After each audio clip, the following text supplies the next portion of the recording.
Our last couple of sermons have been about big topics, about how the life of faith compels us to confront injustice, violence, and falsehood.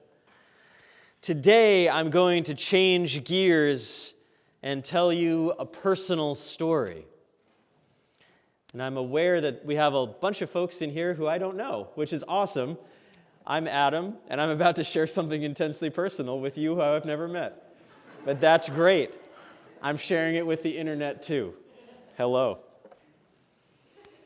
This story is about me embracing humility, not as a matter of course, but as a last resort. I'm sharing this story today for three reasons. First, the end of the gospel reading about exalting and humbling oneself got me thinking about true humility. Second, today is the 2-year anniversary of a climactic moment of the story I'm going to share, so it seemed like a good day to tell it. And third, talking about mental health openly, especially is the way to destigmatize it, especially for people like me who think we can just muscle our way through mental health issues. All right, so let's start the story like this. My genetics make me prone to anxiety and depression. The chemicals in my brain do not mix quite right to keep me in the best frame of mind. For the first half of my life, this was not an issue. Other members of my family were dealing with much more severe levels of depression, so any down times I might be feeling seemed inconsequential. And in the grand scheme of things, they were. I was doing just fine, with a few blue days thrown in and no anxiety to speak of. Nothing to worry about. It wasn't until I was ordained that I experienced my first anxiety attack. It was a Sunday morning at my first church in West Virginia.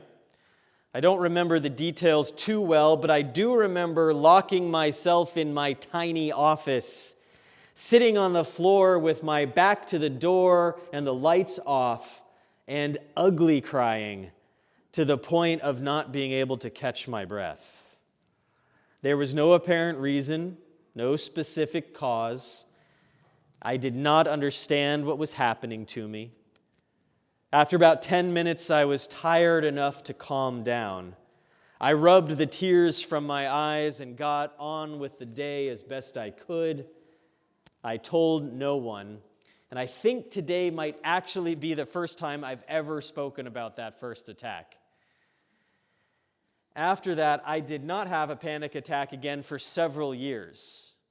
At that point, the first attack was an isolated incident, easily dismissed as a one-off. I moved to Massachusetts, Leah and I got married, and then we moved here to Mystic. I still had the occasional blue day, but it was still nothing to worry about. Then in the space of 6 months, I became the rector here at St. Mark's, and we had the twins. For the first time in my life, I had real responsibility and real stress. I began having fairly regular panic attacks, one every few months, usually in the days leading up to a funeral. The thing about panic attacks as I experience them is that they seem like something I should be able to stop. I can usually feel them coming on for hours, even days ahead of time.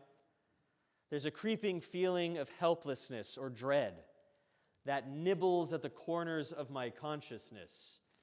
Everything feels off. And then suddenly I can't catch my breath. Telling myself I should be able to stop it only makes it worse. The attack itself usually lasts a few minutes only, but the anticipation and the aftermath lead to a bone-deep exhaustion. Even with the attacks happening more regularly, I never sought help. Like I said, I thought I could muscle through. I would man up, soldier on. I didn't need any of that namby-pamby therapy crap.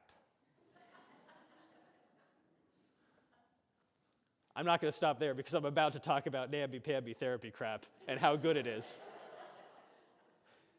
The closest I came to seeking help was talking to a few sleep specialists about my inability to sleep through the night. They looked for physical symptoms but did not treat anything mental because I never gave them a reason to. Then came the season after the height of the COVID-19 pandemic. Deferred care meant that many of our sick and elderly parishioners died in quick succession. For a while there in 2022 and early 2023, I always had a funeral on my calendar. We lost nearly 35 people in that time frame. And it was in the midst of it that I finally turned to a therapist for grief counseling. By this point, I was hanging on for dear life. But rather than seeing therapy as a helpful way to cope with loss, I secretly saw it as admitting defeat. I wasn't strong enough to manhandle my way through. Because of this defeatist outlook, I did not put my all into the therapy. Fast forward to the Sunday morning 2 years ago today. It was the day of our stewardship celebration. I had been feeling off since the night before, dizzy, my vision blurring a bit. I made it through the first half of the 8 a.m. service when I started feeling intensely hot. My chest was tight. I was disoriented. If I didn't sit down, I thought I'd pass out. Thankfully, multiple nurses come to our early service, and they took care of me. They made me go to Pequot to rule out a heart attack. The next morning, I went to see my doctor. She prescribed me medication and appointments with a new therapist. The very public nature of that anxiety attack 2 years ago set me on a new path. I could no longer hide the thing I should not have been hiding in the first place. I said at the beginning that this is a story about humility. In my dealing or not dealing with depression and anxiety, I was acting like the Pharisee in Jesus' parable.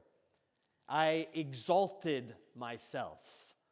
I pretended that I could muscle through my issues alone with nothing but willpower and denial. But Jesus doesn't call us to be like the Pharisee. Jesus calls us to be like the tax collector, to humble ourselves.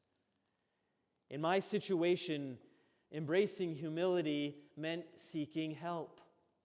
Embracing humility meant giving up the idea that therapy equals failure.